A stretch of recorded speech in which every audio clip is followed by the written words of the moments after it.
Hello everyone, welcome back to the channel. কেমন আছো তোমরা সবাই? আই হোপ সকলেই খুব ভালো আছো, সুস্থ আছো।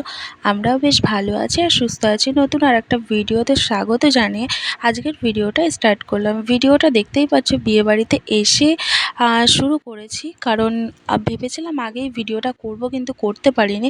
যাই হোক, চলে এসেছি বিয়েবাড়ি। আর এখানে আমাদের যে কোণে হচ্ছে আমাদের ভাগ্নি হয়, আমার দিদির মেয়ের বিয়েতে এসেছিলাম।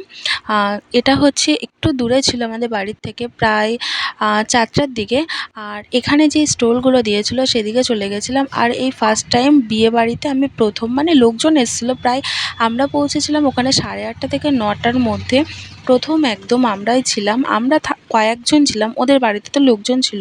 আমরাও প্রথমে গিয়ে উপস্থিত হয়েছিলাম আর খুব ভালো লাগছিল পরিবেশটা। কিন্তু হ্যাঁ, বিয়েবাড়িতে একটাই সমস্যা হচ্ছিলো, বারবার লোডশেডিং হয়ে যাচ্ছে। দেখো, আমি ভিডিও করতে করতে কারেন্ট চলে গেছে, কি আর করা যাবে। আমরা এসেছিলাম, দিদিও বলছিল যে আজকে সকাল থেকে প্রচুর পরিমাণে কারেন্ট যাচ্ছে, জেনারেটরের ব্যবস্থাও করেছে, তবুও কোনো কিছুই হচ্ছে না। যাই হোক, চলে এসেছিলাম খাবার দাবারের স্টলের ফুচকা, পাকোড়া, কোল্ড ড্রিঙ্কস এগুলো খাওয়া দাওয়ার পরে চলে এসেছিলাম আমাদের খাওয়া দাওয়ার মূল পার্টে।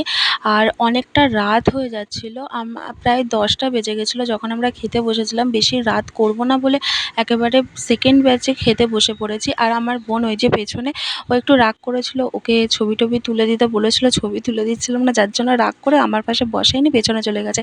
যাই হোক, এখানে প্রথমে দিয়ে দিল চিকেন স্যাটেল। চিকেন স্যাটেলটা খেতে খুবই সুন্দর ছিল, ডাল ভাত। আর খেতে বসেও কারেন্ট চলে গেছে, তোমরা ভিডিওতে বুঝতে পেরেছিলো কিনা জানি না। আবার দেখো সেই সেম প্রবলেম, খেতে বসে কারেন্টটা আবার চলে গেল। কি করা যায় বলো তো? সবাই এখানে যে কজন বসেছিল সবাই ফ্ল্যাশ লাইট জ্বালালো মোবাইলে, তারপরে জেনারেটরের মাধ্যমে যাই হোক যেইভাবেই হোক কারেন্টটা আসলো। তো এখানে আমাদের দই কাতলা দিয়ে দিয়েছিল।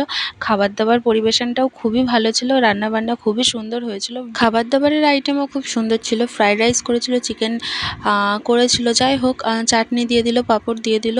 আর আমি সবথেকে রসগোল্লা থেকেও আমি বেশি ভালোবাসি মালাই চমচম খেতে, তো মালাই চমচম আমাকে দিয়ে দিয়েছিল, সেগুলো আমি খাওয়া দাওয়া করছিলাম। যাই হোক, খাওয়া দাওয়ার পর্ব শেষ করে চলে এসেছিলাম। বোনজি এখানে বসে পড়েছিল আর প্রচুর লেট করে ওর সাজ কমপ্লিট হয়েছিল, কারণ লোডশেডিংয়ের জন্য প্রচুর সমস্যা হচ্ছিলো, প্রচুর অসুবিধা হচ্ছিলো।